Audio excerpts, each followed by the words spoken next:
Good morning, Mario, and good morning, Switch fans. Wow, E3 2021 and the Nintendo Direct, they're in the rearview mirror. They're in the past, and I feel all sorts of different ways, okay? And depending on what you're a fan of, I bet you feel weird too. So what's going on, everybody? It's Zach from SwitchForce. Make sure to smash that like button. Let me know your thoughts on the Nintendo Direct in the comments down below. I want to hear from you. And if you're new here, welcome aboard. Make sure to subscribe. We're covering this stuff every day. Good Morning Mario, it's your go-to show. And this was supposed to be the go-to show. And look, it's hard because some people are gonna love it and some people are gonna hate it. So all I can do is be straight up honest with you. My take. I watched the Nintendo Direct with 6,000 of you and that was an amazing experience. But I gotta get some of the sadness out of the way, okay? There were definitely letdowns in this Direct. There were certain franchises that completely were not present and certain omissions that felt very odd. And I feel like the culprit is very evident. It's very obvious, it's right in front of us, but it doesn't matter. It still sucks that Animal Crossing didn't get a mention after selling over 30 million copies. It stinks that the Donkey Kong game we really thought was going to be there isn't ready to show. They even had the audacity to freak us the heck out and say, this is the final segment. And then they flashed the Age of Calamity artwork and I was literally sweating. I thought, this is the end. If Nintendo does this Direct appealing to these fan bases that are a little more fringe and not doing Zelda, Donkey Kong, Mario Kart, none of it, and Aonuma himself, in the weirdest moment of the entire Direct, said, we have no new games for the Zelda anniversary this year. And I was like, dude. While we don't have any campaigns or other Nintendo Switch games planned, Zelda 2. Oh my gosh. This could get bad fast. They didn't show anything for Pokemon. They didn't bring Splatoon. There wasn't a huge holiday game. And it's gotta be because of the pandemic. Right? Like any other year, maybe I'd be more upset. And I get the letdown. Like I said, certain fan bases completely ignored. It's gotta be just how much of a blender this whole world global situation threw game development in. And by that account, it's a miracle that Nintendo still announced 4 new first-party games for calendar 2021. And I said, maybe I even jinxed it, so I'm super sorry, but I said at the beginning, before the Direct started, you know what my number one wish would be? I'm kind of regretting this. I said if we didn't know what the games were, if they were complete curveballs.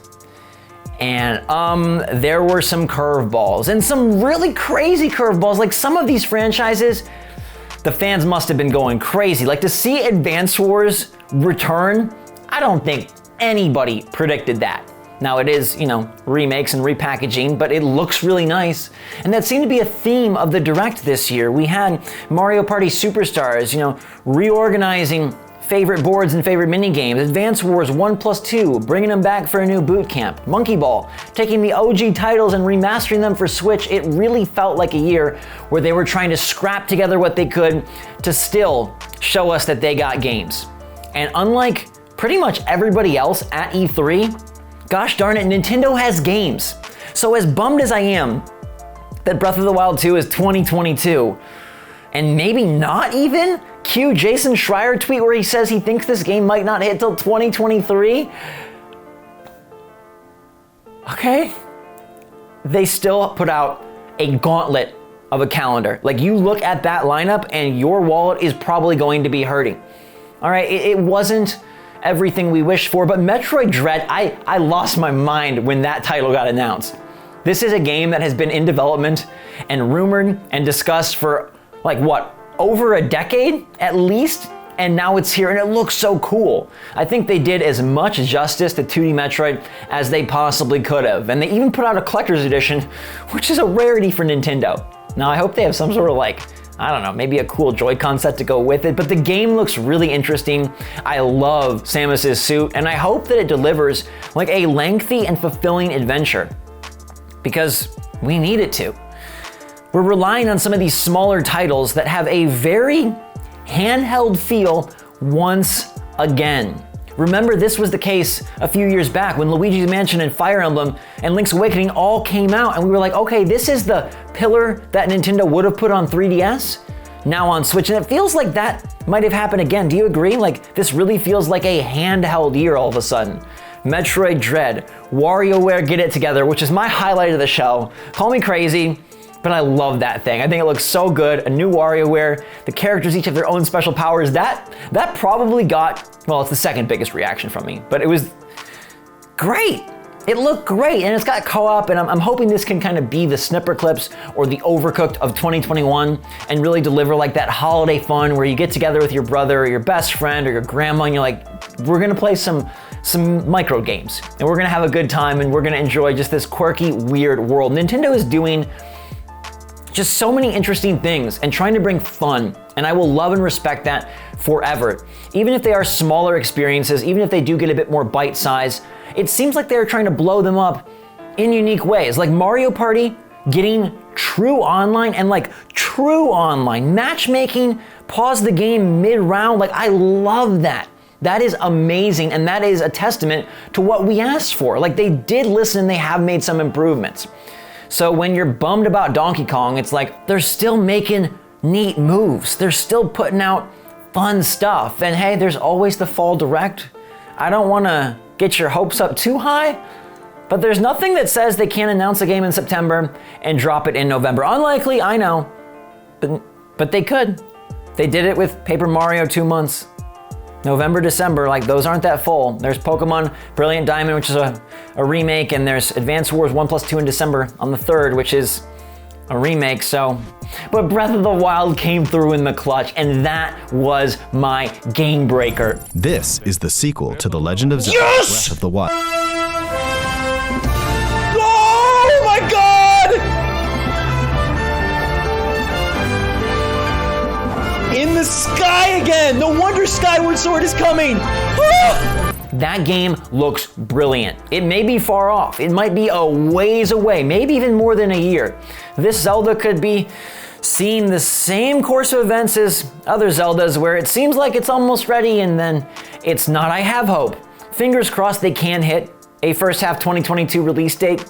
Fingers crossed they are able to make that happen because it looks like it's going to be incredible. Link with his mechanical arm, some sort of infection or some sort of injury has definitely taken it to a totally dark place, and now I assume new power-ups, new puzzle-solving mechanics, all tied to his trusty arm. He's going Luke Skywalker, all right? You saw what happened when Luke lost his arm, got it back, and then became a Jedi Master. I feel the same for Link. He's got the flowing hair, he's got the mechanical arm. That game, taken to the skies, that Skyward Sword connection, it makes sense why they're putting Skyward Sword out in July.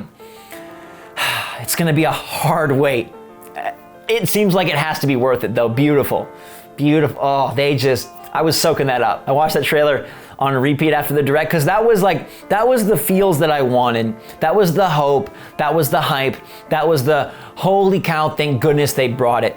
And I think that in the end, you say from Nintendo, they're doing their best. It's a bummer what was missing, and I will never understand ignoring the Animal Crossing fan base. I think that is a humongous misstep.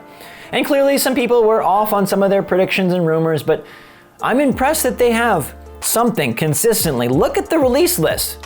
From Mario Golf up to No More Heroes, through WarioWare and Mario Party, Metroid Dread. I mean, we are getting a lot of franchises and fulfilling like a lot of check marks for the Switch library. Now this Switch has a WarioWare. Now this Switch has an Advance Wars. Now this Switch has a Metroid. That's impressive. That is really something that I don't think anyone could have picked this list at all. Like if you were bingo boarding it up and you made your line through Metroid Dread, Mario Party, WarioWare, Advance Wars, you didn't. This is a crazy list, and I love it for that. Also must be said, play the Song of Time, fast forward a year. Oh my gosh, I don't know how we're gonna handle it.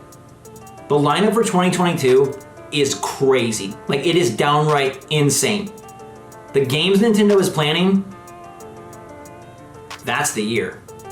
On the third party side, Monster Hunter Stories 2 still looks good, even though I can feel my feet shuffling when they're going through these games that we've already seen a couple of times. Life is Strange was confirmed, heavily rumored, now official. We get the remasters and we get the new game day and date. Guardians of the Galaxy being the weirdo, I was like, this might be your Switch Pro confirmation because there ain't no way that game is going on Switch.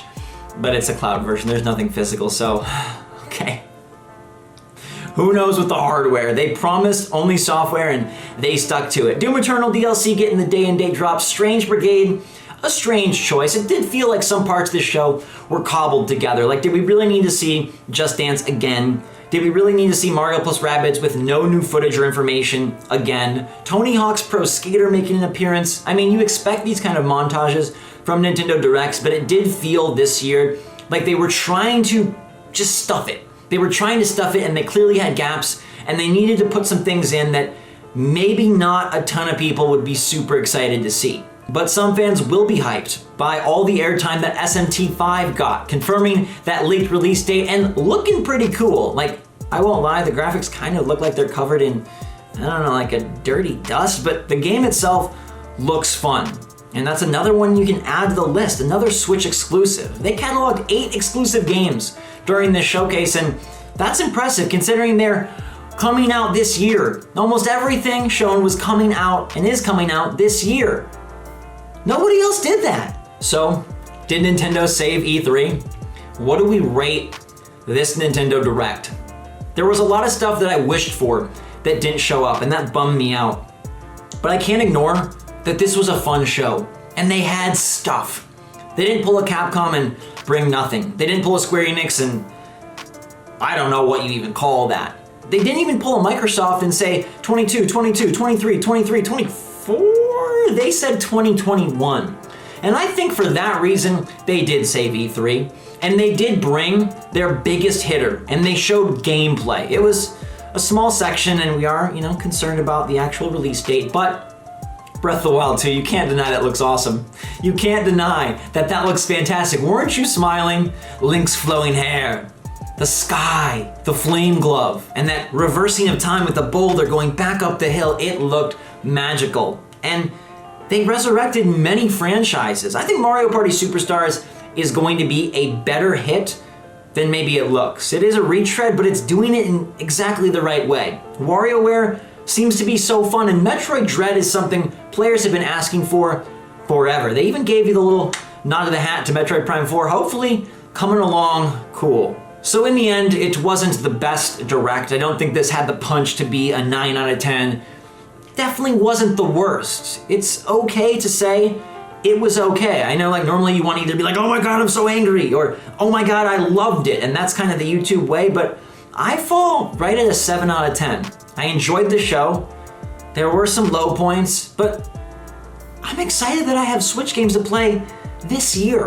Now you gotta let me know what you think in the comments down below. What would you rate this thing? I asked you on the poll to get an early read, got some of your votes tabulated before we started recording. Switch fans, what do you rate the E3 Nintendo Direct? And it seems like a lot of you feel like I do. A solid B minus. 44% said B. I'll put it at a B. I think it's more of a B minus than a C plus. B minus. 20% said C, 21% said A, 16% said D. It's kind of spread, but most of you seem to agree that this was right in the middle. But the cool part is, now with the show out the way, we can focus on the games. We can focus on what we do get, and we can dive in. We can play, we can live stream, we can share, we can enjoy, and we can absolutely continue. Good morning, Mario. Thank you so much for being a part of the E3 experience with me. It does not end here. We got so much more to do, diving into all of these games. Those are the ones we're getting. So whether you're upset, happy, sad, however I feel, don't matter. This is the 2021 we've got in front of us, and we are going to make it a fun one together. So thank you once again. Smash that like button. Let me know your take in the comments down below. Make sure to stay safe, stay healthy, stay happy, stay positive out there. You guys are my friends. You guys are my family, and I love you so much. Appreciate you a lot. Nintendo E3. There you have it. Thanks again, everybody. SwitchForce out.